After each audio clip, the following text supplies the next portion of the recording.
Et tout de suite, cette photographie de notre pays et notamment de nos villes qui ne cessent de gagner du terrain. Près de 8 Français sur 10 sont aujourd'hui des citadins. Selon une étude de l'INSEE, le béton avance, mais la campagne attire aussi de nouveaux habitants. Explication de Jean-Baptiste Bouvet et Julie Benzoni. Quitter la ville, se mettre au vert et vivre au grand air. Chaque année, 500 000 Français tentent l'aventure. On les appelle les néo-ruraux.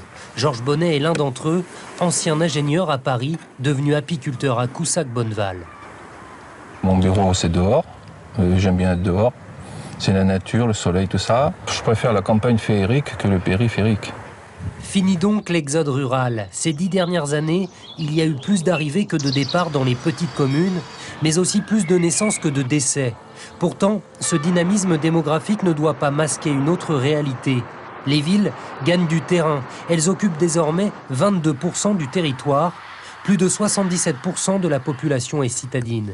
On a beaucoup construit aux périphéries des villes. Alors on a construit des logements, bien sûr, des pavillons, mais aussi des surfaces commerciales, des surfaces artisanales et des surfaces industrielles. Et donc du coup, le territoire occupé par la ville a beaucoup cru.